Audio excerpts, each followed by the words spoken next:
telling you now, this town is accursed. Now, it started 20 years ago. It was the night of the Valentine's Day dance at the Union Hall. The biggest event of the year. It had been a tradition for over 100 years.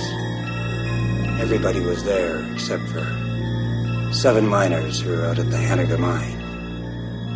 5 of them still down below.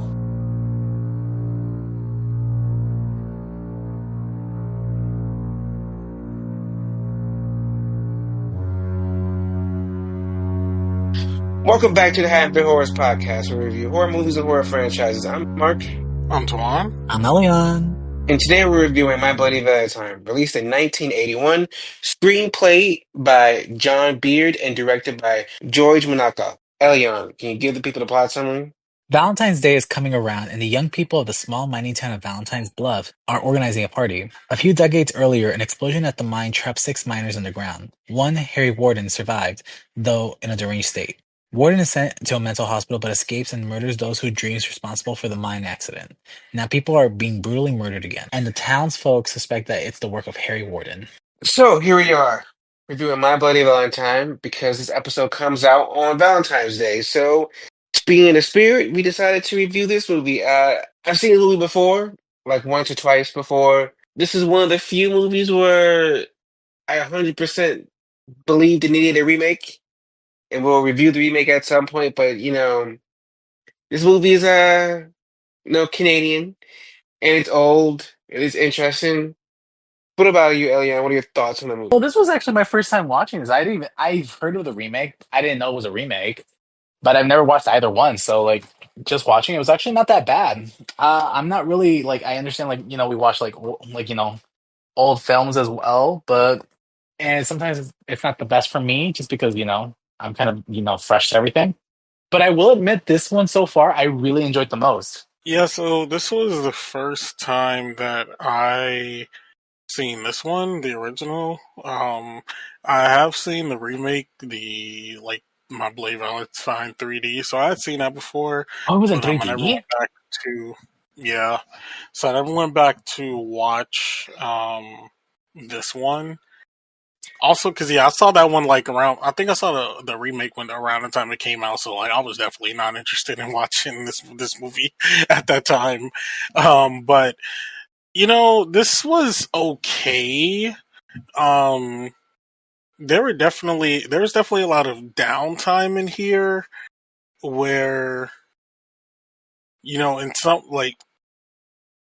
while yes, it was giving us time with different characters and all that kind of stuff. It wasn't really landing, I guess you could say. It was kind of it felt like padding. It didn't feel like it was important stuff. I really feel like the movie didn't hit its stride until the third act, where everything was just popping off at that point. But um, aside from that, when we were kind of in the middle, and especially and more so the beginning parts of the movie, it really felt kind of lagging behind. But I enjoyed the kills and stuff that we got in this one. It had some really good kills and gore for the time with the practical effects that it was using. I think I watched the cut that had the extra footage that was initially cut. So everything that I saw was I was like, okay, they were doing pretty good with how they had all the effects and stuff in this one. So that part of it all I did like, but a little bit of the acting and that kind of stuff was throwing me off a bit. It wasn't landing. It was definitely very Canadian, as Mark mentioned. The sorry I and, was and just about accent to say stuff. that. Yeah, the Canadian accents were hitting heavy, but yeah, I thought it was fine. I also watched the version with the added on footage, and you just jump ahead to the kills and stuff. What did they actually have in the original theatrical version? Because most of those kill scenes were cut. If you're going Yeah, based on the version, what did y'all watch? What did y'all put in theaters? That's true. Because yeah. Because if that was the cut footage, what was what was shown? It's like one of my favorite kills is that shower kill, but most of Hmm. that was cut. Like, what did you see? Did y'all just see him get like pick her up?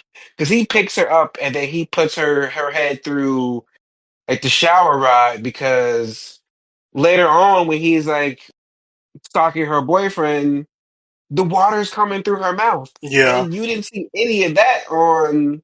Like, that's wild. But yeah, that's one of my favorite kills, the shower scene, because that was, I kind of liked how that was like set up. And I think another kill for me would be the old lady, because the whole sequence was just, it was kind of funny, but I Like was locked also You're kind not of in. all locked. alone. But also kind of locked in. That's okay. It's interesting. Okay. What about you, Elian? What are your what's some kills that stood out for you? Uh, Honestly, the one that really stood out to me was that the one about Mabel, the old lady. Because I'm gonna tell you right now, that woman screamed like rent was due yesterday. She actually did a good job, in my opinion. Like she sold it to me. Um, it was really fucked up how I think it's the sheriff. They did such a good job with like the special effects, especially with her character, like how he found her in like the dryer and like everything. So for me, it was just like it. I was like really surprised, especially for a movie during this time. Like I was like, they did a good job. Yeah, one for me was the um I think if I forget what the character's name, but he was like the bartender, and he was trying to like set up the dummy miner to scare the group, and he kept opening the door like and like laughing at it, and then the actual like miner came out and like shoved the pickaxe like from the bottom like through his chin to, and it came out his eye. Like that was crazy. That was a really good kill. um how that looked, and especially how practical it looked as well. Like they did really good with that one. Another good one was towards the end, where I believe it was Sarah and TJ. They were um climbing up the ladder, and the killer dropped Howard down from the top of the area that they were, and from a rope like hanging him, and then he fucking gets decapitated at this, like when his body like falls down. Like that was a crazy kill too. I thought that was a pretty good one, in addition to the one that you mentioned, Mark, as well, with the shower head. Like that was a crazy kill as well. I like the way they did that one. um I can see, like, for the time period, why, well, not like why, but I could see why some of those would get, I guess banned by the MPAA. Whereas nowadays, like, that's light work compared to, fucking Terrifier and shit. So, Oh my god. but they were still really good kills. They were pretty decent. Yeah, I also get why they were cut, because yeah, they weren't the most graphic, but we don't know how things were in Canada at that time. They Imagine didn't want to see a imagine showing an audience from the 80s like Terrifier. Oh my god. right. No, they would think that's They like were some stuff film or girl. something like that. Pippa Gore would lose her mind. Oh my god. Pippa Gore would have had all that shit shut down. Was Pippa Gore. what was I gonna say? Pippa Gore's still alive, but like she was crazy back then. I think Canada was very censored back then. That's why it was like so many scenes were cut. Like just to bring that back, I think Canada was a little bit more They reserved. were they were until like the late '80s. That's when they got Because wasn't it like, a little isn't there lax. like a phrase saying like '90s for us was their '80s? Like during that time, the '80s arrived or something like that. Like they were kind of like they're like a Yeah, pretty decade. much. Wait, you know what I just thought? Or so it says that I know. Isn't the MPAA like just for us, or Yes, Wait, what do you mean? but if you But if you want international distribution, Gotcha. you have to There, like, yeah. there we go. Because I that for some reason in my head, I'm like, wait a minute, this was a Canadian movie. Why did they get involved? Okay. Yeah, that's American movies have to follow the laws of other like Yeah, countries, true. Really? which is why. Well, Hmm. yeah, that's why. A lot of our Going, movies going, get censored. because going, yeah, because going to Marvel, they can't use certain costumes in Marvel movies because I forgot which country it is, but showing skulls is illegal Yeah, in film. like some movies, Elion, are like edited or shit's removed for other countries. Like in some movies, like if they want to release them in China, they'll like add whole subplots to movies with like Chinese Oh actors and wow. shit. Like I know they did that in the Chinese, Transformers you movie. can't have skulls in China. Are you Yeah, I know. Like serious? Wow. Okay. I Yes. think the yeah, only one I or know like about China. posters. Oh, go ahead. Yeah. No, or like posters for certain movies. Like I know for the Star Wars movies, when the recent trilogy that came out, they like would they would downsize Finn, the black guy, on the posters for like certain international markets because Are they you weren't trying. serious? Oh my Yeah, god. Wow. Okay. yeah. So Okay. Yeah. So it's yeah, weird. Sorry, this is yeah. all So new yeah, to me. they. This is all new to me. Like I knew some Oh no, censorship. it's good. Yeah.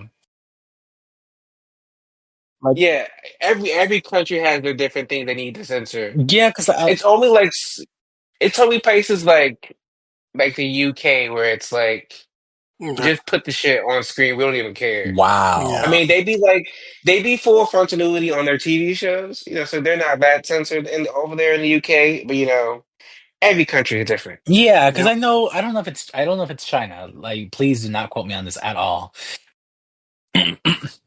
The only thing I knew is like sometimes they would censor blood, like instead of red, it'd be like what black or something else, like something like because it was just too graphic.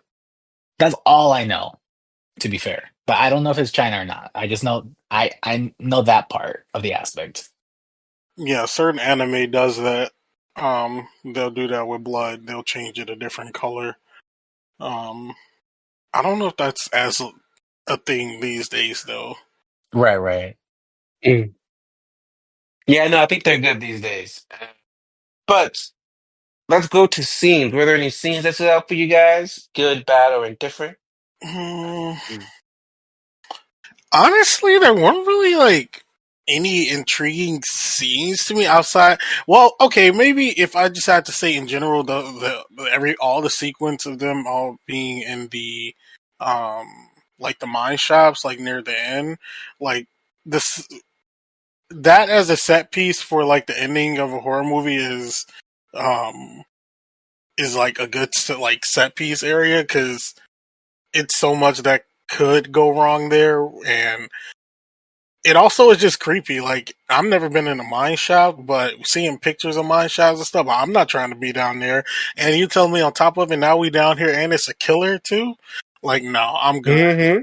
I, So like that in general, that was like those scenes were like pretty good for the aesthetics of it all and just the ambiance of it.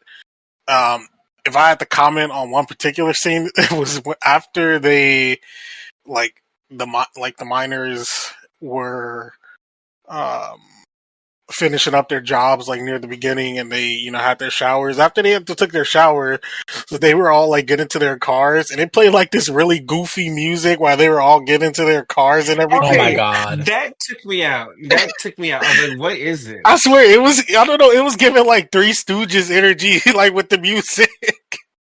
It was giving the cops from Halloween 4, which I was like, please don't.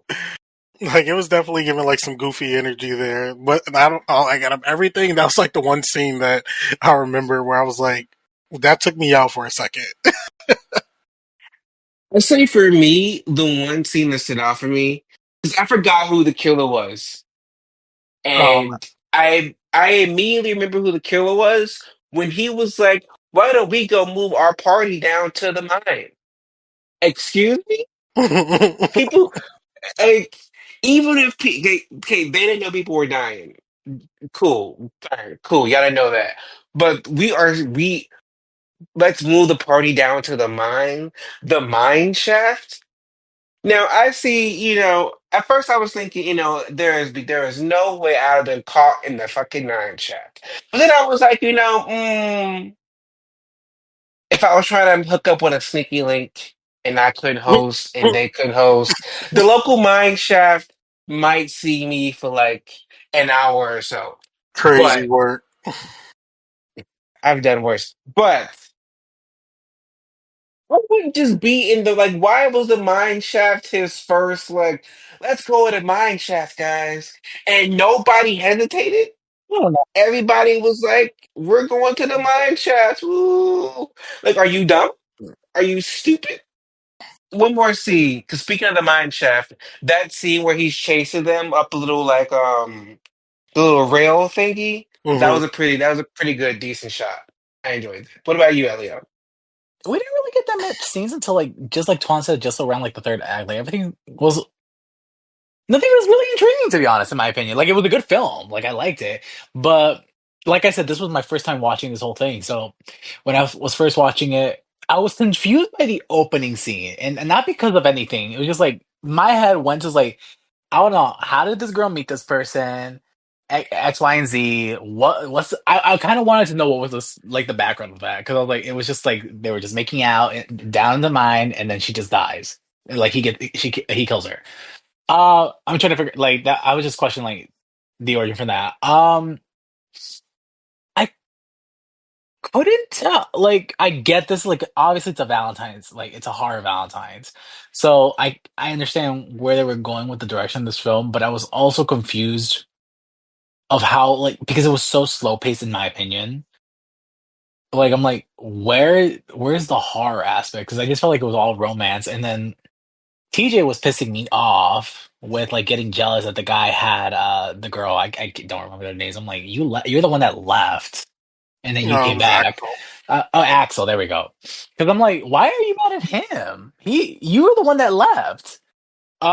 But that was his best friend. Like his Nah, best friend started dating his nah. girl. He chose to leave, and no, and he didn't even choose to write her back.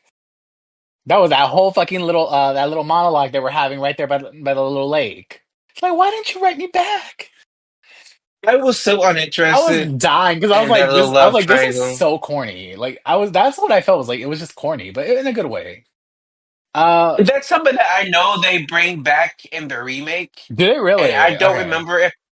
I don't remember if I liked it then, but I definitely didn't like it, nor did I really care for it here. I still have to. Well, we're going to review the remake too, right?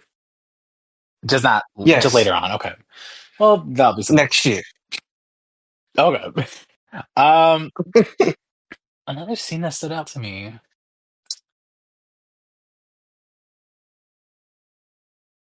I mean, the little shower scene stood out to me, but for various reasons that I will not choose to talk here. Um, Bye. no, that's it. That's all I can say. Break the shower scene. Why they keep having hookup sessions in all these random weird places?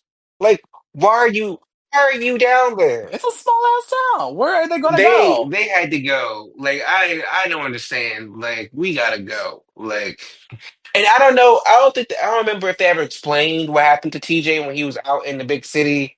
But sir, All they said was I don't care that how either he crashed out or something. He didn't make it. I don't care how bad it was. I wouldn't move back home.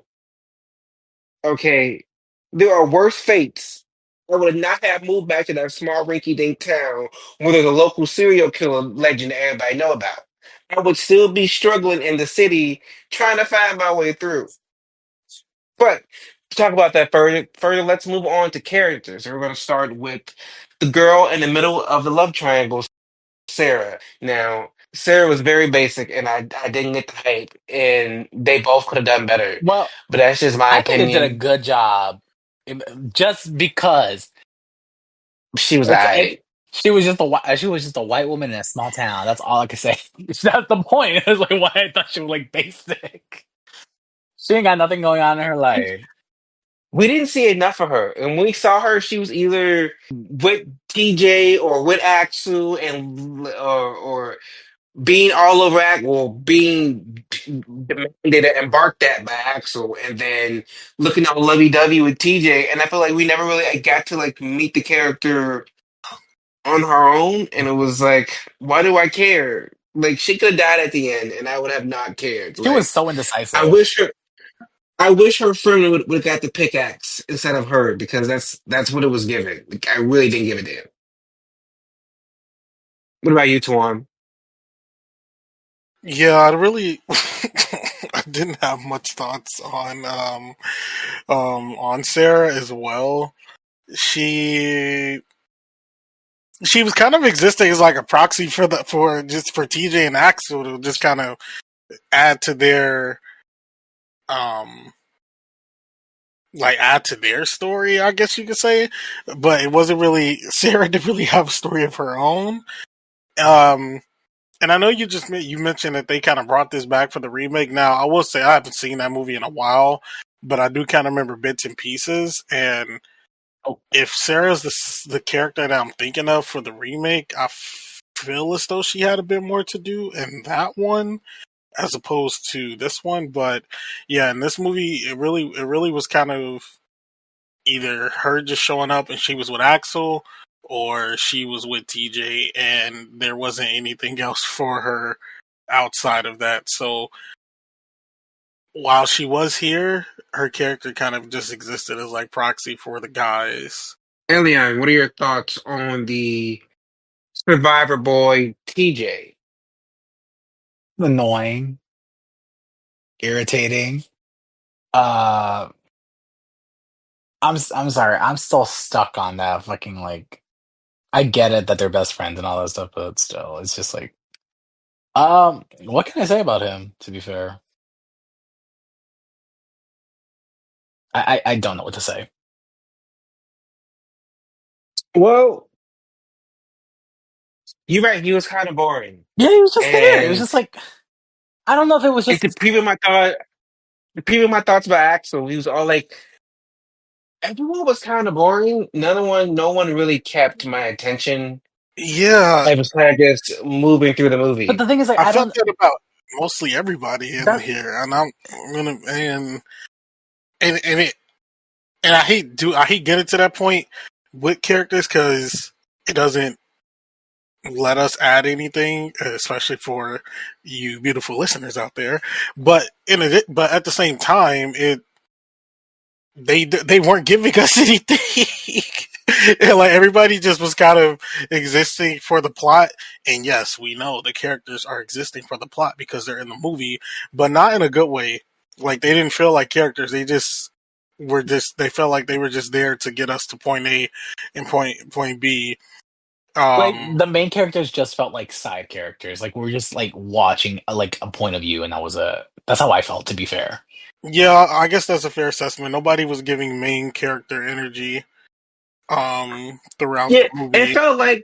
it felt like every scene without the killer minor, felt irrelevant. Like if he wasn't there killing somebody, it all just kind of felt like we got to get through these scenes before we get to him, but and then get it through just these scenes, wasn't and we get to drama at him. all. Like it wasn't even like it just felt like not even that much horror. It was just more drama, and it was just because of that love Yeah, and I felt triangle. And it wasn't good yeah, drama either. I'm like, it wasn't because like while Michael Myers is the star of Halloween, you're also invested in what's happening with Laurie Strode, right. and sitting through all those Friday the 13th movies, there is at least one or two characters you kind of lock on to, while also still wanted to see Jason kill some people. I was like, honestly, if I don't see somebody getting axed, I don't really care about what's happening in this movie. I was really bored. Like, don't get me wrong. Like the film itself, like I don't know. Maybe this I'm just a little biased just because, like like I said, this is my first time watching it, so I didn't mind it. Like I did enjoy it, but at the same time, like I agree. It's just like th- the plot itself was a little bland. Like I liked it, but still bland. Yeah, and I guess for me, with both I'm gonna just rope them both in there. TJ and Axel. It didn't really like a rivalry or anything. Nothing really. It didn't really come across the way you felt like it should between those two. Um, because in other like movies or like TV shows, if like two characters are like going after the same girl, or they just have like, or like they were friends, now they're not, or things like that. It it can definitely work out if the people writing them are good at that, but it just didn't feel like they were. Whoever put it together for this story wasn't really maybe the best at writing that dynamic, and that dynamic didn't really come across as maybe it should have in this movie. And by proxy, we have Sarah, who's in the middle, and she really didn't get anything to work with outside of, okay, this scene she's with Axel, this scene she's with TJ, this scene she's with Axel, TJ, blah blah blah, back and forth, and that was kind of it. And they were just in the thick of it when we got to the third act, and everything started going down. So it wasn't a lot really ongoing for as far as like character dynamics, I guess you could say. This might be very controversial. I don't know what do you guys think, but this film reminds me just a little bit. I forgot the name. It's one of the films that we did. It's where like the group of like what was it like British or Australian like people got stuck in an island? Bloody New Year. There we go, Bloody New Year. I don't know. It gave me a little bit of that. It could be very controversial. I don't know. Like I felt like that's how I felt. Like It it was given like that low budget foreign horror movie that was trying to copy the success of an American slasher, but they missed all of like the interesting bits of the slasher. Like, yes, you had the killer run around killing people, but like, you have to give me someone to care about. You have to actually write one of these characters as someone I should root for, and they didn't do that. And then even with Axel, when we found out that he's the killer, I was like, well, for me, once he was the one who suggested let's go party in the mine, I was like, that fool's a killer. That blonde fool a killer. But then we get a flashback of why he's the killer. And I was like, okay, that's very traumatic. Okay. But he's been in town since that happened. So what made him go crazy this Valentine's Day? Was it that he fell in love and now TJ's back and now that his best friend's back to get his girl, he's snapped and now he's killing people? Because if he's been in town this entire time, why hasn't he killed anybody before? I needed more. I needed to know. Like, I get Axel was traumatized by watching Harry Warden murder his dad. I get that. That's valid. But that happened 20 years ago. Like, it's been 20 years. get it Why did he go together. crazy? Why did he go crazy now? Like, do you remember him explaining that part to Juan, or was that not explained? I don't believe it was. Like, I think besides, the flashback bit, that was kind of it. Okay, I needed more, but what about you? What are your thoughts on Axel? He's still kind of the same. I know I mentioned earlier with TJ, they kind of felt just like the blonde and brunette version of each other. Thank you. Except they were both They not felt like the very same engaging person. characters. They weren't very engaging characters, I guess you could say. And once we get the reveal at the end that Axel was the killer, first of all, the flashback was just like we had the flashback, which was cool. That was for us, the audience. Now, Sarah and TJ, they're just like looking at him while he's thinking about the past, and not they don't know what the fuck going on, and they're just like, okay, he's the killer. Why? Question mark. And they don't find out. The flashback is just for us so that we're not confused as the audience. But um, yeah, outside of that, Axel, he was a good killer. Like he gave us some good scenes. That's what I could say. The only thing I want to ask, like, what did Mabel do? Why did he kill her? What did she do? Why are you so stuck on Mabel? I don't know. She was the only one that stood out to me, and I think it's because of that big ass scream she had. I felt like she did her part, but I'm like, what did Mabel do? I'm sorry. Like that was just one of those kills, Somebody like get without this boy. reason. Somebody get this boy justice for Mabel's shirt because I should. he is not. He ain't over I it. think it was that she was celebrating Valentine's Day. I think that's what it all It was was. just a sweet Yeah. little baby. You know what? And Anyways, I don't get why he snapped. That's the part that blows that gets getting to me because like what was this Valentine? Because at the end of the movie, this fool cut his arm off and was running down the fucking laughing and giggling. someone really cracked then. And I'm just like, up until this point, he was just mad that TJ was back. Like, how did we get from him being mad about his best friend coming back for his girlfriend to him killing people? He cut off his arm and he's yippee cat yaying down the mine shaft with one arm. They really didn't. Like, how did we get here? That's what I was gonna. That's what I wanted to say. Is like they didn't really give enough like reason for it. They just made a killer and that was it. That's how it kind of seems to be. Do you know what Twine know what scene really was like? Oh, they're not subtle at all. They're not doing this smart. When he went missing down the water, and they were just like, "He's gone now. We can't help him." Like I'm like TJ, at your tall self with all these muscles, you're not gonna go try to go in to grab your friend. You're just gonna just walk off and just leave You him. let And by. he Like said, okay, now TJ said, "Oh, I got Sarah." right? All for a girl. Well, Swan, can you give the people the behind the scenes info and facts? The budget for My Bloody Valentine was 2.3 million and it brought in a box office of 5.7 million. Some interesting facts. The MPAA cut more than 5 minutes out of the film before it came out, mostly because the movie was released shortly after John Lennon died and there was a major backlash against violent movies. Due to the deep mine shafts, it could take up to an hour to transport the cast and crew to the filming locations underground. My Bloody Valentine was significantly censored in North America upon its theatrical release for the Motion Picture Association of America, or otherwise known as the MPAA, to award the movie with an R rating. Cuts were requested to every death sequence in the film. Producer Dunning said the film was essentially cut to ribbons in order to achieve an R rating.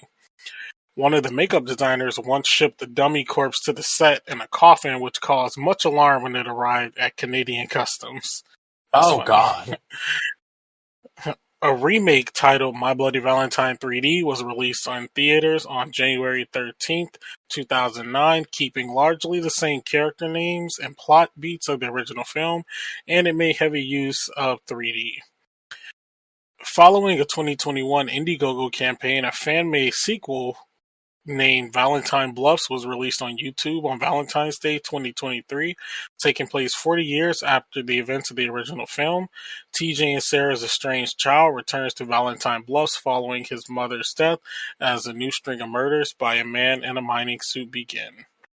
Some critics' reactions. The film currently sits at a 58% on Rotten Tomatoes. Gene Siskel and Roger Ebert each gave the film a thumbs down review, with Ebert describing it as about the Seven direct ripoff of Halloween, the 1978 film, which both critics agree was a well-made thriller that inspired many lackluster imitations. New York Daily News noted the film as bearing similarity to other slasher films of the time, but conceded movies like this are designed to make you jump, scream, hide your eyes, hug your date, and talk with glee about what bad taste the movie makers are capable of. My Bloody Valentine does all of that. Lastly, the Chicago Tribune noted the corporation's financing in this review, in which he awarded the film 1 out of 4 stars, deeming it dismal and depressing horror film, and another entry in the most depressing of film genres, the mad slasher with a knife. Well, we've come to my favorite part. Elion, Twan, do we cash or pass? My Bloody Valentine, 1981. Elion? I think I'll just have to pass, just because though I did like it, just because, like I said, it's my first time watching it, and it was something different for me. It wasn't progressive. I'm not talking about like society or anything. It's like I felt like I was staying in the same spot throughout the whole movie. So I'm a pass. Sorry. Twan? Yeah, I'm also gonna pass on this one. I really don't see myself coming back to give this a watch, even on theme for, slasher movies that coincide with the holiday, all that type of stuff. But yeah, this movie just really didn't have much going on with it. Like, while the kills were good, we did have to seek out the uncut version in order to see those kills. If we had just watched the theatrical version, I'm gonna be honest, I don't know what this movie would have been like. And I don't think the kills would have even redeemed it at that point, because according to everything that we've read, it seems like everything was just cut almost, and it was nothing left. So yeah, what was here, But the kills were good, all that stuff was great, but everything else surrounding the movie was not good. And I think with that, I will give it a pass. It had pretty boring main characters. The overarching plot that we were kind of following wasn't that good as well. And yeah, I don't think this is one of those ones that holds up over time well. Well, for me, it's also going to be a pass. For most of the reasons that you both said, because this movie is boring and there's like there's no story there. It's just like scene after scene. It's just a bunch of scenes you need to get through in order to get to the kills, because the kills are interesting. But like you also, I need to feel something for these characters, and I felt nothing, not even for the main trio. And this movie was just boring. That's all I can really say. Something was missing. I do know that the screenplay and the person who came up with the story isn't the person who wrote the script. I'm guessing there was some disconnect, but none of this makes sense. The motivation doesn't make sense. When I had to spend all my time wondering why the killer is doing all the killing, and there's no there's a partial answer, but there's like no overall answer, that's a major problem with the story. So this is a pass for me. Of the Valentine's Day movies we reviewed so far, this one's at the bottom of the list for me. The Cupid Killer is still my favorite, even though that movie terrifies me still. But that's for next week. Until then, good night.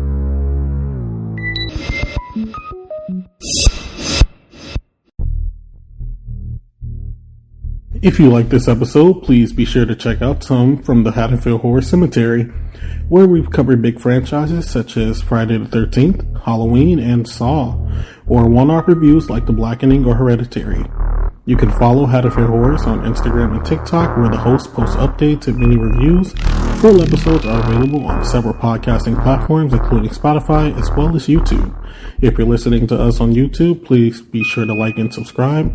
The Haddonfield Horrors podcast is produced by Mark Smart, Tawan Griffin, and Elian Cordova, themed by Lethal Injection, and edited by Mark Smart. The Haddonfield Horror Podcast is a Letter to Media production. Should we do an intro?